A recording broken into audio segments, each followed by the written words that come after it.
Well, I didn't think I'd be talking about military grade testing today as I review the LG Gram 16, but apparently we are, because this bad boy has passed a bunch of tests to do with dust getting into it and heat and cool and all kinds of other things to do with this fancy schmancy military testing. But before we get to that, let's talk about LG's Gram 16, because about a year ago I reviewed last year's LG Gram 16. And I was a little underwhelmed by it. You can actually go and check that video out, it's still there, and see whether I'm telling lies or not. It feels great, it feels lightweight, it's a great size screen. 16 for me is a little big, I think 15, 14.5, 15 is kind of my sweet spot. But nevertheless, it was an impressive laptop. Like, how did they make it so light impressive? Like, this is voodoo impressive, okay? It's crazy how light these things are. But what really irked me about last year's model more than anything else was the amount of flex in the chassis. If you held it at the corner, which I often do, you know, you pick up your laptop with one hand because you've got a drink in the other hand or whatever, the body would flex a little bit, and you could flex it to the point where it would click the trackpad without really putting too much force on it. I am pleased to tell you that this year's 2022 LG Gram 16 has rectified that problem. This bad boy does not flex, and I don't know how they did it because it's still incredibly light and it feels really solid and sturdy in the hand. So let's talk some basic specs here before Uncle Mikey tells you what he thinks about this device, and I've been using this on and off for about 3 weeks. This thing has got me really confused. It's not an Ultrabook. Even though it's thin and light like an Ultrabook, it's not a desktop replacement.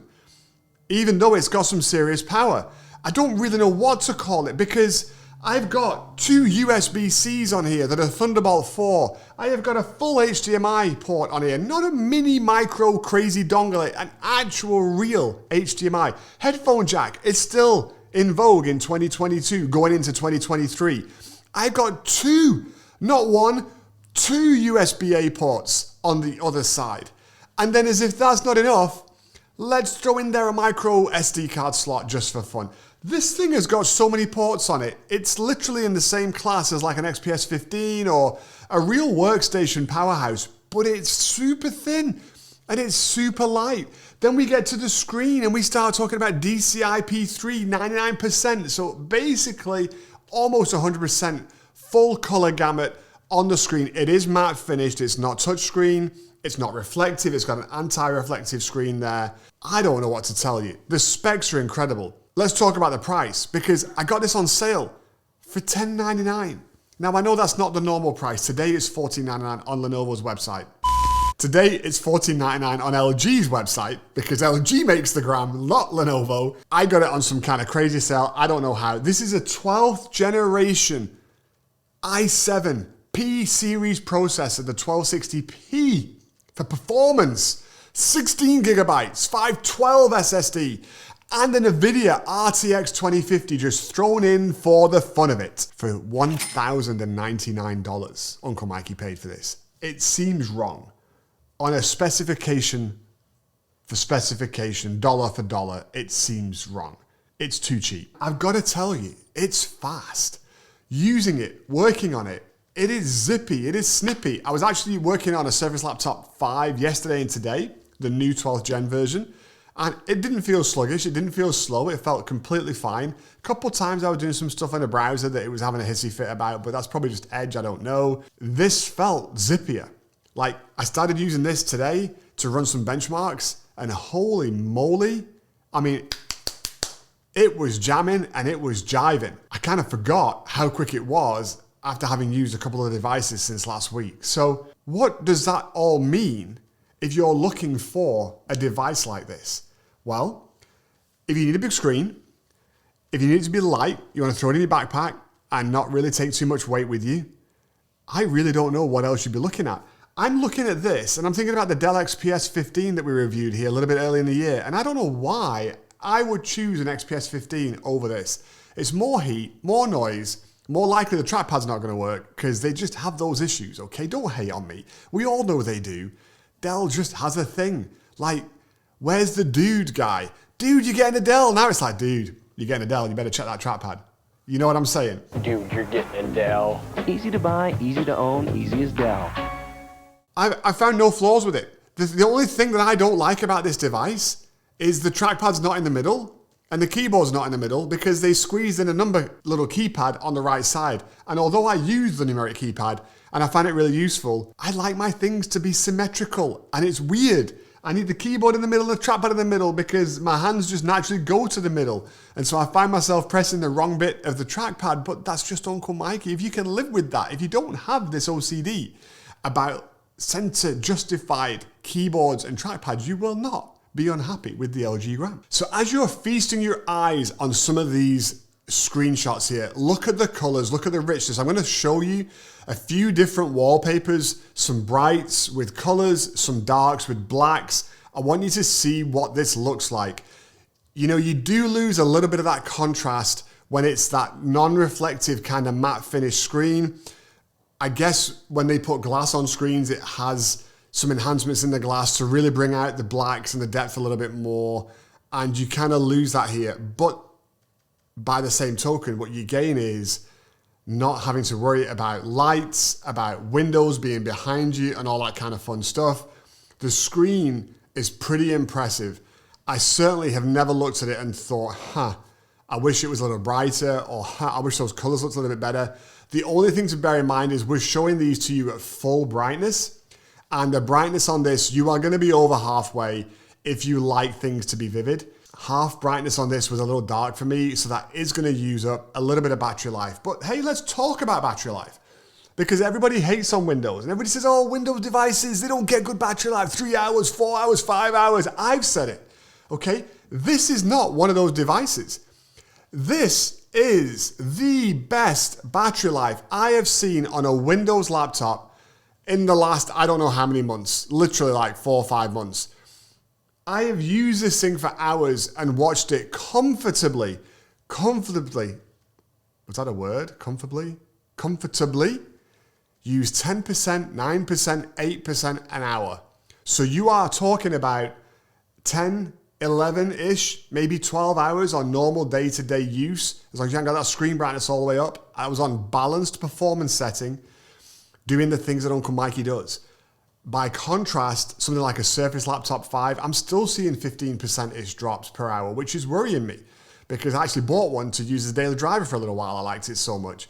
So you will not be unhappy with this. It's a 90 watt hour battery, okay? That's a big battery, folks. When you think that a lot of manufacturers are junking in 48 watt hours, 55 watt hours, 60 watt hours, LG did it right. But back to the screen. Check out the video here as we look at these 4K shots, also from LG, for their OLED displays. I know this isn't OLED, but we like to use the same footage so you can compare it easily. Look at the blacks, look at the colors, how they're popping off. Again, this is a regular LED screen, not an OLED, so we're not expecting perfect blacks.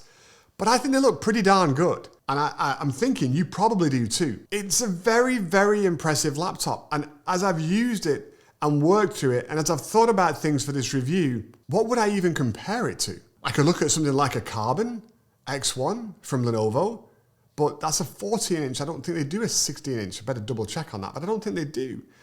XPS is bulky, it's heavy, it's more of a desktop replacement class, not an Ultrabook. So that doesn't really feel like a fair comparison either. In thin and light stuff, something like a Surface for an Ultrabook, you know, XPS 13, you know, is thin and light, but they're smaller, not 16s. It really is a unique device, and you can get it at 14, you can get it at 17, so you can go either way on the size, but at this 16-inch kind of size point, it's incredibly unique. And I think it kind of stands on its own. So perhaps the most surprising thing of everything, let me throw up some benchmarks for you here so you can see some numbers, because again, i7 1260p processor, dedicated NVIDIA RTX 2050 graphics. Strange things are happening because the Surface Laptop 5 that I had was a 16 gig, but it was the base model U-series processor, yet the numbers don't look crazy compared to this. And I'm going to try and do some more testing on my other Surface laptop because we ran these benchmarks today, and I mean, they are what they are. We know we ran them the same way, full performance mode, everything turned up. single core tells one thing, but then multi-core tells another. And then you go look at the Cinebench R23, and you get this kind of strange anomaly again. And so this is one of the reasons why we never used to do benchmarks on the channel. You know, we try and give you a few here to help, but I say this all the time, and I see people make comments about this. Listen, I love you guys. I appreciate you watching. I appreciate the thoughts and the opinions you have. But hear me when I say this, because I say it genuinely with a loving, caring heart coming from Uncle Mikey here. Benchmarks don't tell the full story. Specs don't tell the full story. Okay, it's like a car. You can have a 2-liter engine and a 2-liter engine, and they're completely different horsepower, and they're completely different torque outputs, and they drive completely differently. It's the same in computing world, and I wish I could tell you why, but I think it's going to get super technical, and that's not what this channel's about. But suffice to say, don't be fooled or dazzled and razzled just by the numbers. How something works in the real world can be very different, and that's why reviews like this are really helpful. And not just mine, obviously, any of the guys out there doing good tech reviews, it's the same. It brings you that value. That's why comparisons are really useful. So do your research and do your homework when you're looking to buy a device, because if you just buy it off paper, you may find you didn't quite get what you were expecting. While we're at it, let's talk about webcams for a second, because this has one like every laptop. And I'm about to show you some test footage so you can see what that looks like. But before I do, I did some deep diving on LG's website. And I mean deep diving. I read the specs, I read the small print specs, and everything says full HD webcam, but nothing else. I suspect, or at least when I read that, I suspected that that meant it's a 720p webcam, and we don't want to shout about it because we know it's lame. Here's the footage, and I will tell you what resolution it is in just a second. This is the LG Gram 16-inch webcam.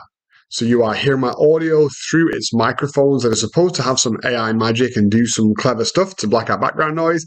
But I don't have a lot of background noise because I'm in the studio, and we don't make a lot of noise in the studio when I'm filming. So I don't know if I can help with that or not. But this is what the video looks like.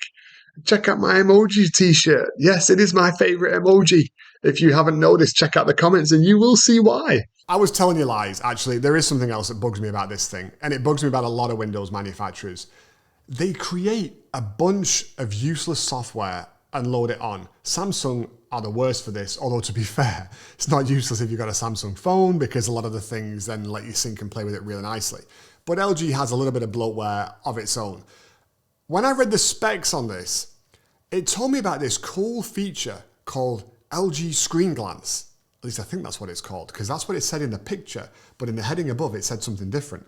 And it described that this has some kind of technology so that if somebody's peeping over your shoulder at the side, it blurs the screen and they can't see it. I think HP has something like this as well, like a privacy enhancement guard. It seems like a lot of manufacturers are trying to do this. So Uncle Mikey went digging and thought, okay, let's check it out. Folks, I tried, okay? I failed, but I tried, like I really tried. I found the app, I tried to launch it, it wouldn't launch. I tried again, it still wouldn't launch. I tried again, it wouldn't work. I could not figure out how to get this thing to work.